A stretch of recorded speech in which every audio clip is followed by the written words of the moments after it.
From smart helmets to smart farming, they prove that big dreams and bold moves are what drive success. Let's give them one big round of applause, everyone. We request those who have registered for a workshop with Vivek Anchalia to move towards the Orion in the 6th floor. The event will start at 12 p.m. sharp. I repeat, we request the people who have registered for the workshop with Vivek Anchalia to move towards the Orion at the 6th floor. The event will start at 6 p.m. 12 p.m. sharp. And now, speaking of bold moves, it's time to make one towards networking. We have a 10-minute break for you happening right outside the hall. The perfect place to pitch your ideas or just bond over biscuits. So go on, connect, and caffeinate because the best conversation often start with. So what did you think of that session? Enjoy the break. We'll see you back. Building companies the way most of us build weekend plans with speed, purpose, and scale. Over the last 3 decades, Ganesh has quietly shaped some of India's most successful consumer startups, not as an outsider, but as the engine behind them. He is the entrepreneurial force behind Growth Story Inn, a venture building platform that he has launched brands you probably use this week. Big Basket, Portia Medical, Bluestone, and Home Lane.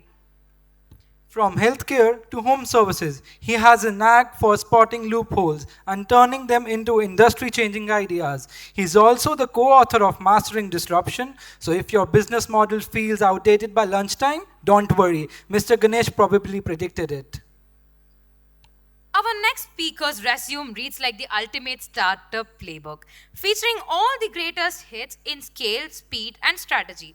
From Amazon, where he mastered the operational precision, to OYO, where he led the growth like a sprint and a marathon rolled into one, to co founding a healthcare startup, that too back when disruption was just a buzzword.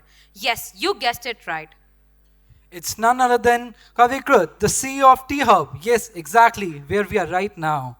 He is not just supporting startups, he is shaping the very environment where every idea get oxygen, mentorship, and momentum. He holds an MBA from Harvard and an MSc in finance from BITS Pilani, a combination that makes you wonder if there's anything he hasn't done. And honestly, with a track record like his, if there's a blueprint for bold ideas, he probably would have authored it. Welcome, sir. Thank you guys. Very generous introductions. Before we start, I agreed with Ganesh that we'll cut 1 minute of our panel and spend it on getting people inside the room. So should we all just call your friends, whoever is outside, get them all in, and we are blessed with a tea break before our conversation. So Yeah. people are still out there. We'll take like 30 seconds and let people trickle in. Bangalore. Yeah, when I came here right from the beginning, I am from Bangalore, Benedict is from Bangalore, and a lot of people from Bangalore. The lot of focus was on Bangalore versus Hyderabad. It's not a race. Yeah, yeah. Okay, right. So, one way I feel slightly nostalgic that people are benchmarking against Bangalore, okay, right? So, that's why it's good. But clearly, traffic, the political situation, okay, right? Both are a challenge in Bangalore, so I don't blame people for doing that. Now, of course, Trump has taken over the entire conversation, so people are not talking about Bangalore, Hyderabad. It's more about US Yeah. tariffs and India. No, it's amazing. I always tell people the biggest difference between Bangalore and Hyderabad is that if you want to talk about startups or do something interesting, you have to find a table in a coffee shop. In Hyderabad, you can come to Tea Hub. Yeah, no, which is actually true. I mean, Bangalore, the way it is, if you walk around listlessly or if you're slightly lost, either you will get a funding or you will get a job. Okay, That's true. There is nothing else that is there. So we tell people that we look very serious and ensure that you have a purpose. Otherwise, you will either get recruited or will get some money. True. Let's jump in. I think our 30-second banter worked a little bit. 20% more attendance. Good. Okay, yeah. So Ganesh, I don't have to introduce you. I think they've done a good job, but it is just a true privilege to sit with you here and share the stage. Pleasure is mine. I think the fact that you have run a machine, a platform like Growth Story to put companies out which have succeeded, the fact that you have been an operator, and the fact that you're also an academician. I think changes the game on how you think about, new age business models and what you've put in the book. So it's going to be an interesting conversation. We'll keep it freewheeling. We'll focus on a couple of themes that you and I talked about. But Ganesh, let me start with this. I was telling you this. I had the true privilege of taking a class about disruption under Clayton Christensen. I don't know how many people here have heard of Clayton Christensen, but one of the most foremost business thinkers of the recent past. He's no more with us now. But so I took this class under him called BSSE, and he was right there teaching. It's like God, right? Teaching. Yeah. And the biggest thing I learned about disruption, was how it always starts at the bottom. The cheapest products, highest value, customers suddenly realize they can do with lesser quality. It was, by the way, one of the big reasons why I joined OYO, because I saw OYO implementing the disruption theory in a modern internet world. But when I started looking and flipping, I haven't read your book, I should be honest to everybody, but when I started flipping through it and looking at what you've written, the biggest thing you talk about is that disruption is not about starting at the bottom or at the top or at, different parts of the value chain. It is about indicators, that there are signs that disruption is coming. Tell us a little bit about this. Tell us, how you think it is different from an academic approach to disruption versus an operator's approach. Yeah. So thanks for the kind introduction. Happy to be here. Thanks, Benedict. Thanks, T-Hub, for inviting me here. I think Clayton Christensen is, like you rightly said, the god of theory of disruption, how things start at the bottom and creep up and incumbents ignore it and all of that stuff. But what has happened today, that while the theory still holds, but that's not the only theory, that is not the last word. So, okay, right? So for me, couple of indicators. One, there are multiple disruptions happening, not necessarily from the bottom or creeping up, but coming from the top and top down. Okay, right? I mean, take for example Tesla. The first product Tesla launched was a Roadster, which is a super high-end sports car. From super high-end sports car, they started slowly coming down. In India, if you look at Cred, for example, Cred started with saying that I'm going to serve people who have got a high CIBIL score, who are rich, who have got a great credit score, but they are now started into offering personalized loans, okay, right? Car garage or car service models, all of it coming down. So one very clearly is, while Clayton Christensen's bottom-up disruptive innovation is there, two, that's not the only answer. You can come top-down as has been chosen. Even somebody like American Express, which is legendary for premium cards, has started offering lower-end cars. So that's one aspect. The other aspect fascinating for me is that Clayton Christensen's concept worked very well. Is it my phone? No. Okay. Clayton Christensen's concept worked very well in the traditional pipeline business models. Yes. Today, when you're looking at platform business models, okay, right, which is very, very distinct and different, you're no longer talking about the disruption in that sense. Here, if you are able to stand in between, exchange values between two sides, the producer side and consumer side, like for example OYO does, then you can come and disrupt an industry sheerly because you have data, you have information, you know the consumer behavior on both sides of the platform. So I know where Uber knows exactly where the drivers are, Uber knows exactly where the demand is, or Zomato, Swiggy knows what is being searched for in your pin code.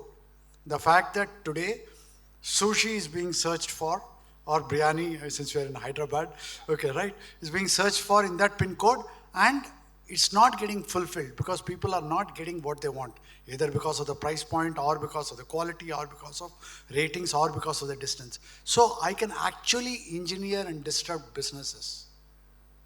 Okay. Fantastic. Yeah. No, I agree. This is very interesting, Ganesh. I think I would love to get into a practical example, but I want to pick up the last thing that you said, that there is now a lot of data available which can be converted into signs by, and not signs, I'm talking about signals, by founders, by researchers to pick what they want to build. I remember a very interesting story. We had launched the largest metros in OYO in the early 2015, and we were thinking about what's the next city. Our app had launched. So we actually asked our product team to tell us which is the most searched city in the search bar that we haven't launched yet. It was Ahmedabad. Yeah. So we accelerated Ahmedabad's launch ahead No, of that's all a the other fantastic, cities. fantastic example. Now disruption can come because you had access to that data. Correct. And same thing, if you look at Q-commerce, all of you are known, understand the Q-commerce. One of the major theories in Q-commerce is Q-commerce will work when the density is large. Yeah. Q-commerce will work in metros. That's why Zepto and companies have started with metros, because you require large demand, you require paucity of time, people who are willing to pay a premium because it's less than, because they don't have the time, working population, and it will not work in tier 2, tier 3 cities. That is the theory. But if you look at the data, right, there are cities, educational hubs, tourist hubs. Lots of density. Okay, right? Yeah, where Q-commerce works very well. Allahabad, Prayagraj, Varanasi, Kota. Okay, right? Beats the stuff. So with that data, you can actually go there and disrupt. And since we are talking about it, I mean, just look at Netflix. Okay, all of you are familiar with Netflix, right? Netflix started off as a DVD rental. Yeah. Okay, right? Pure DVD rental, sending DVDs out. Then obviously they evolved, saying that there they were competing with Blockbuster. Then when streaming started coming in, they went into streaming. Then they started getting into content production.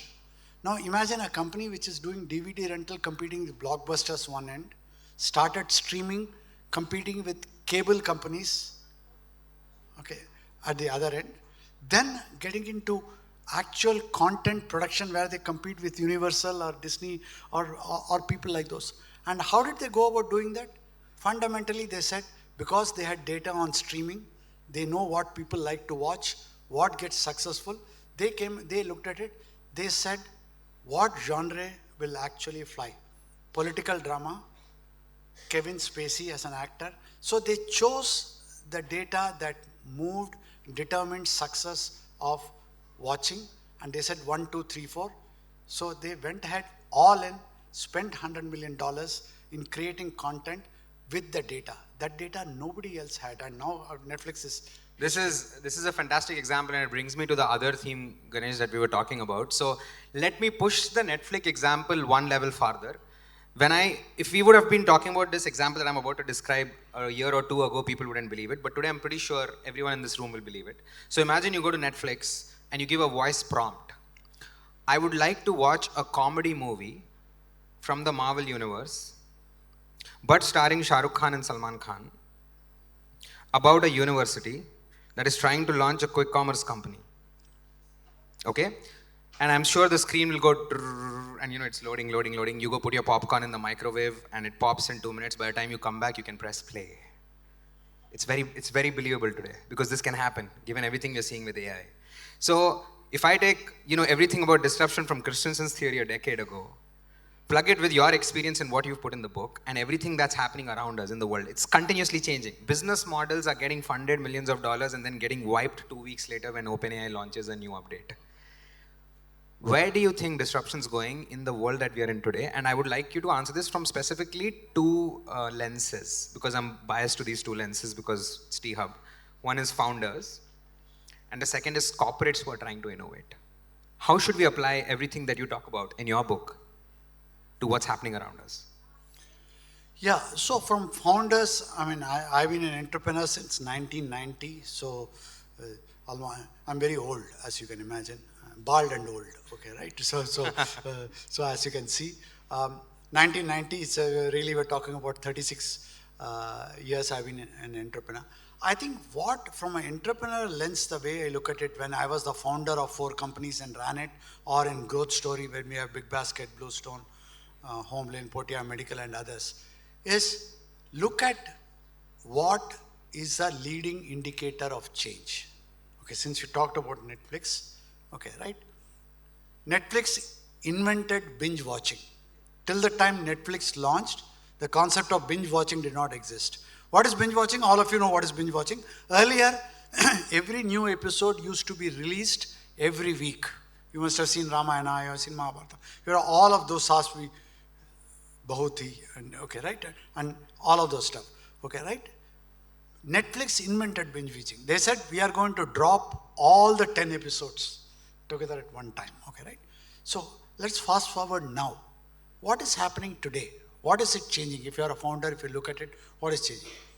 Today, people don't have the time to sit and watch a 1.5 hour, 2 hour video. People are commuting. Attention spans are very, very, very short. Okay. Just don't have the time. How many times have you actually sat down uninterrupted, other than going to bio break and all that, or picking up a popcorn? How many times you actually do 1.5 hours? The people don't have the time. What is it that you do? Your attention span is short. It is fragmented. You are traveling. You are waiting for something. If you are in Bangalore, you are waiting a lot in the Bangalore traffic. Okay, right? So you do all of that stuff.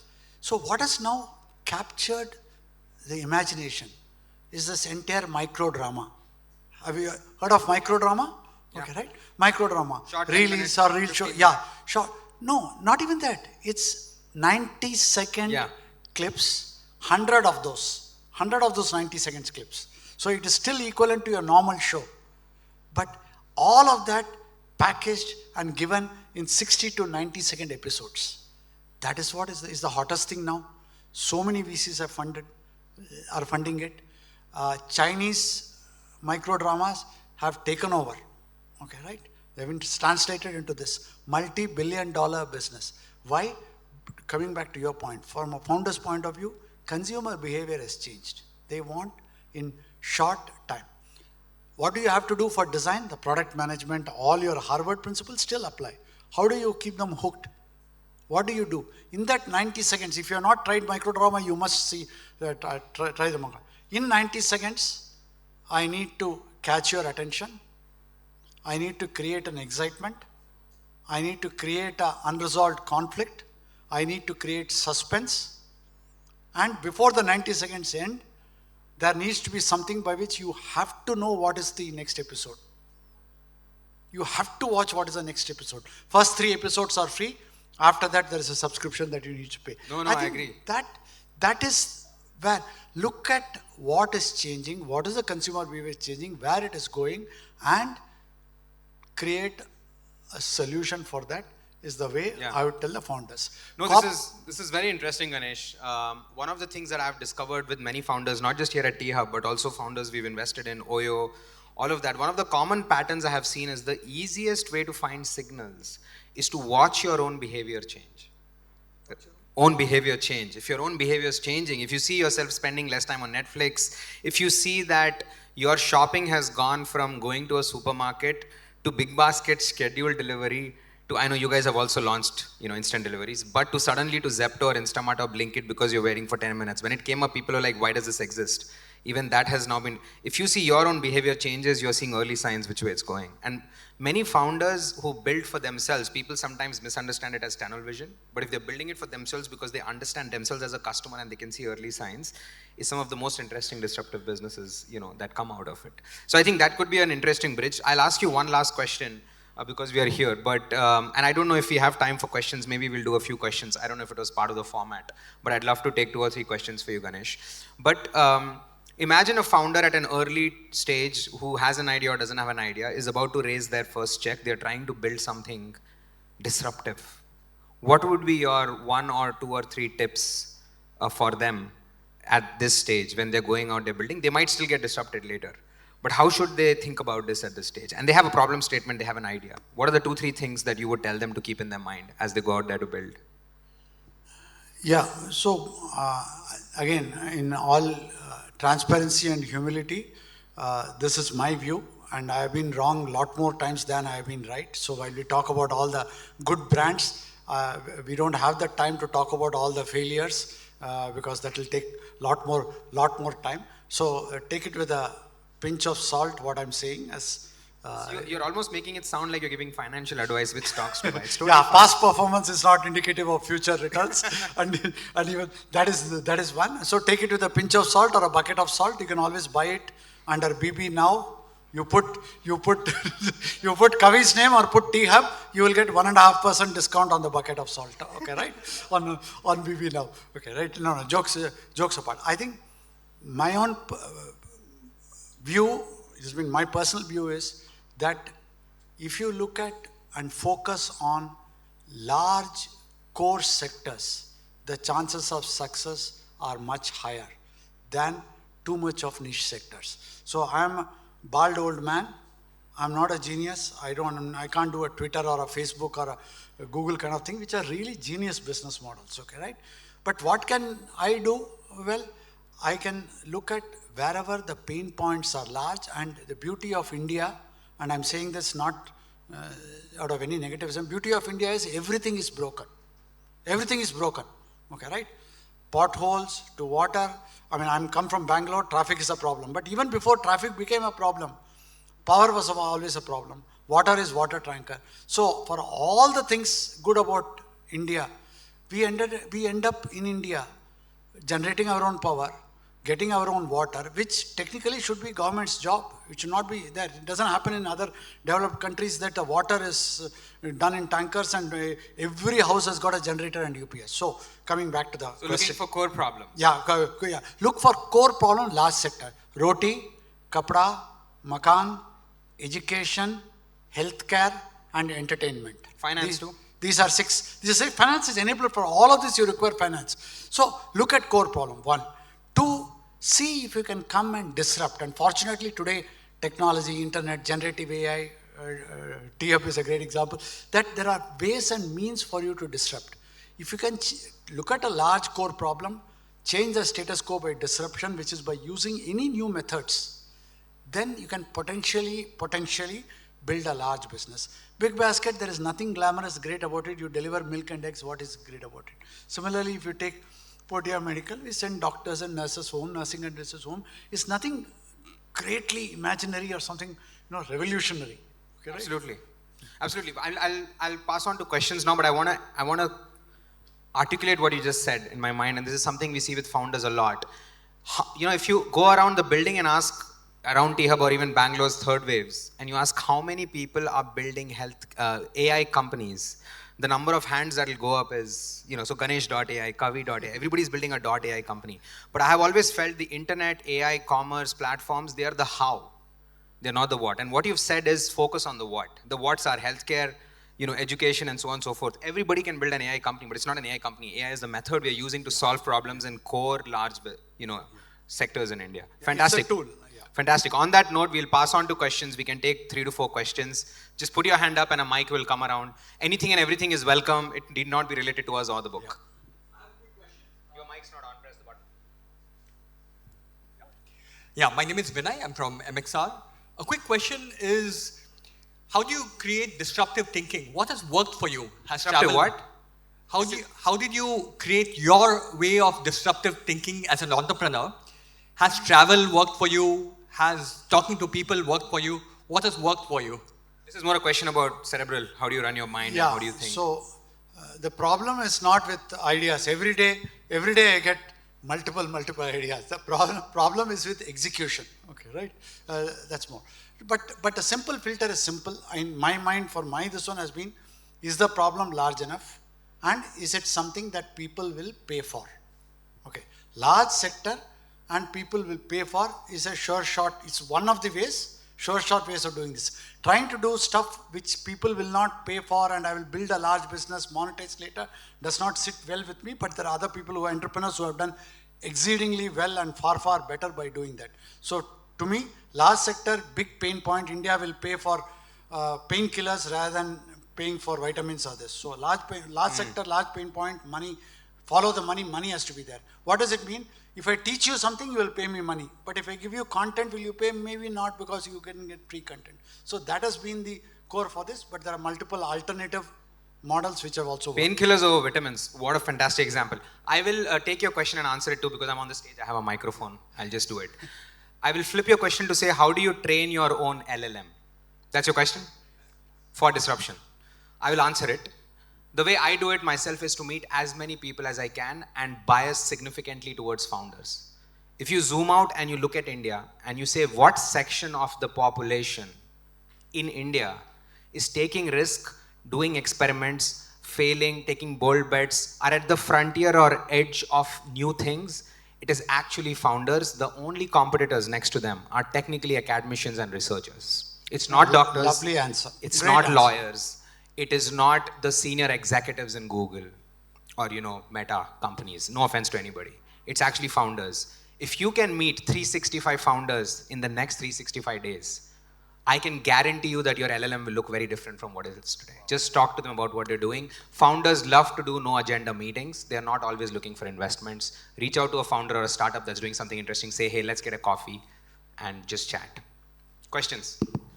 Founder, and especially in the extended reality space. So more of my question is around, like, I think, especially with the disruption part, I think we're talking in terms of tech right now, like AI is already booming, quantum is booming right now.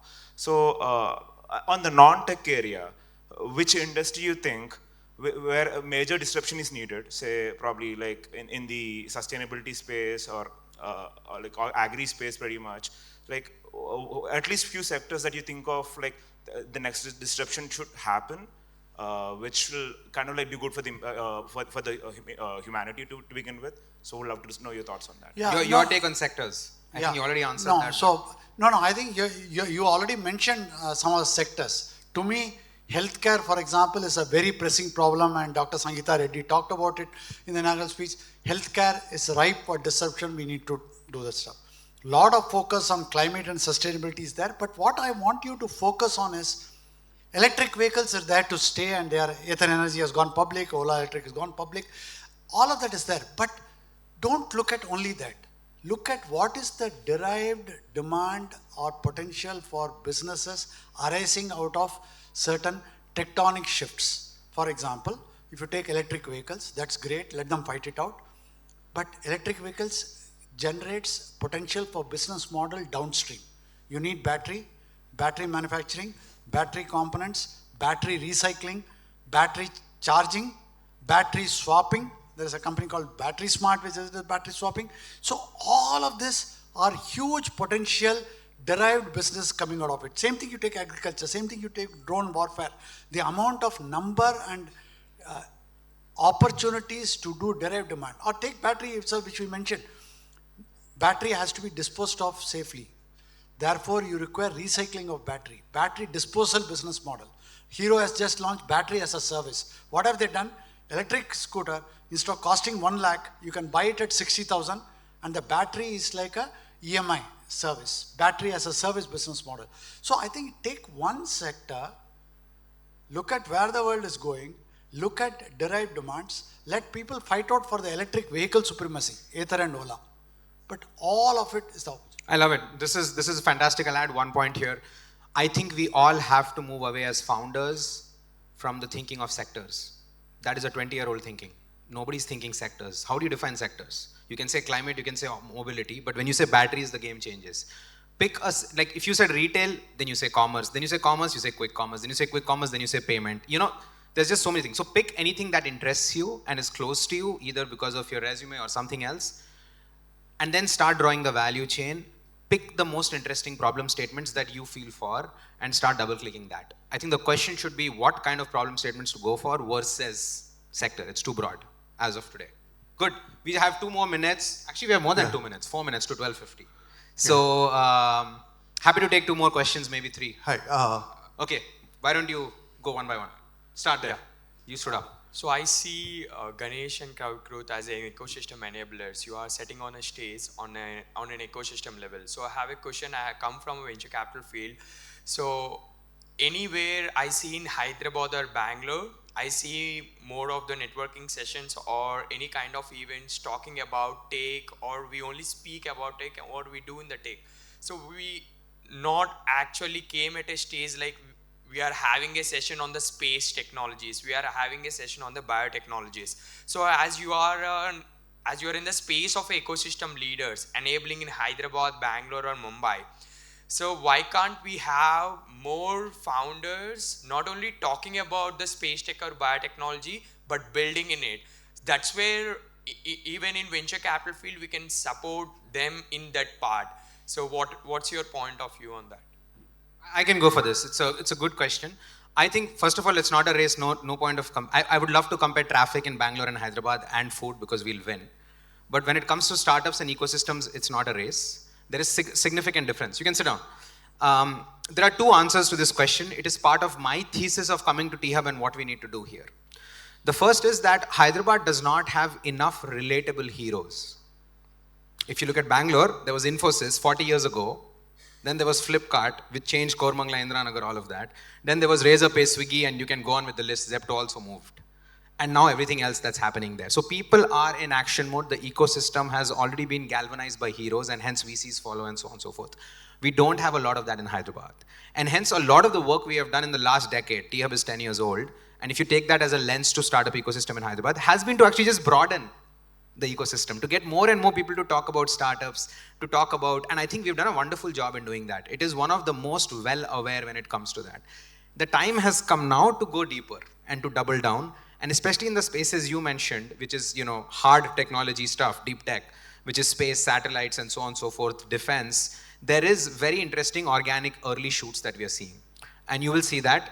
The conversation before ours was actually with two founders, in safety and in agri-tech. So, back to you. So we will do more of that. It's good feedback. What we will also do and we want to do is everything that's happening at T-Hub in terms of events, we're going to put it up on a public platform where you can apply and come and see them. There you will be able to choose between breadth, which is a conversation like this, and depth, which could just be with founders. Yeah, that's fine. You answered it. Yeah. Okay. Hi. I'm a musician basically. You're a musician? Yes. And I'm a MIDI programmer as well. So I compose songs and I program them and all. So the question is about disruption. This field has been, the industry, music industry has been disrupted long back, way back in 1999 with the introduction of internet. Spotify.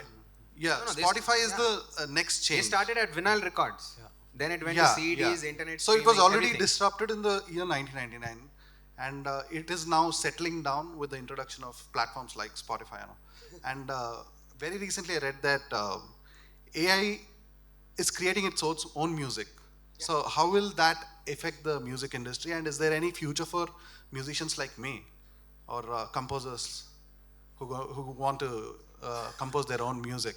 Or will it be AI which is going to compose? Ganesh, you have an No, answer. Should I attempt? you should answer. No, this is very Honestly, very valid, relevant question. I'm only reading about it and hearing about people talk about right in LA where people are protesting to saying that how will it, in creative spaces, how will it do it? Don't have an answer, but... No, I can just give you a founder's sort of lens on this, based on what we look at founders doing. I think this is a great time to be, alive as a musician, as a founder, whatever.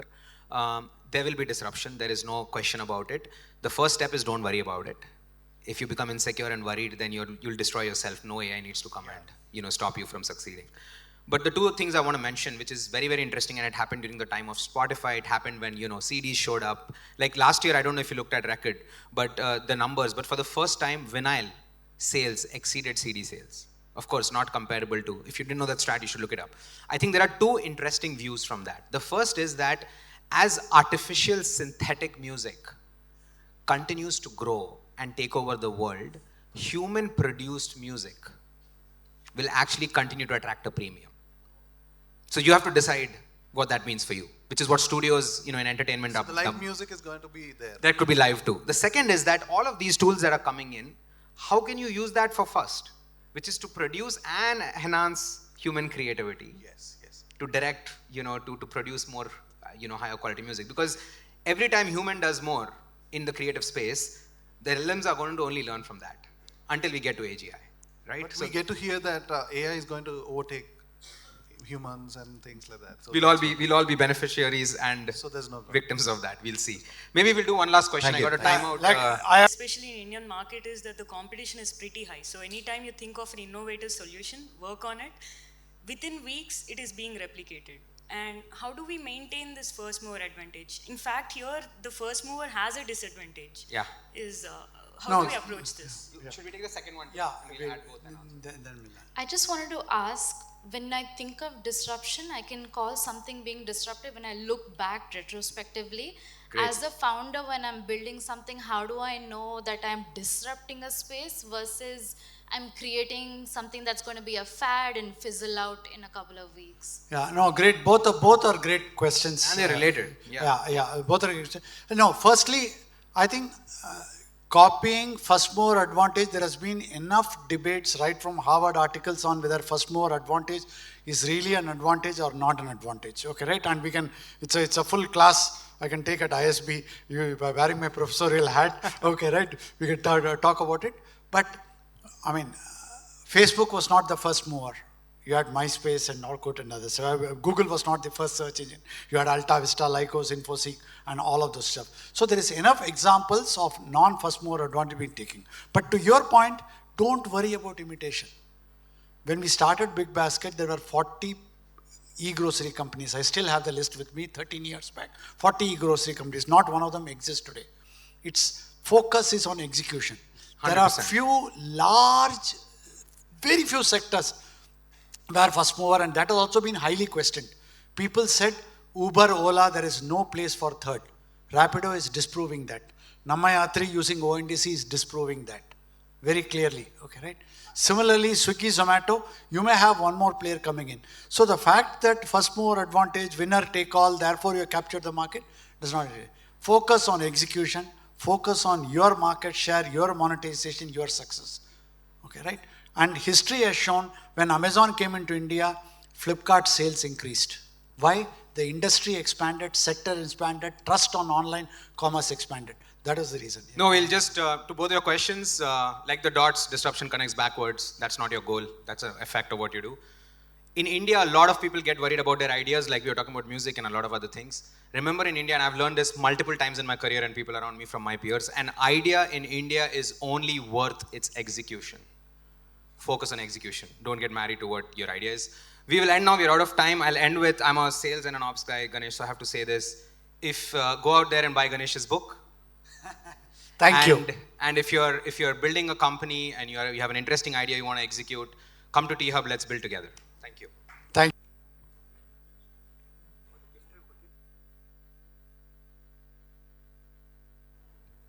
you. Kavikrut to give a gift hamper to Gay Ganesh. We request Mr. Kashyap to facilitate Mr. Kavikrut.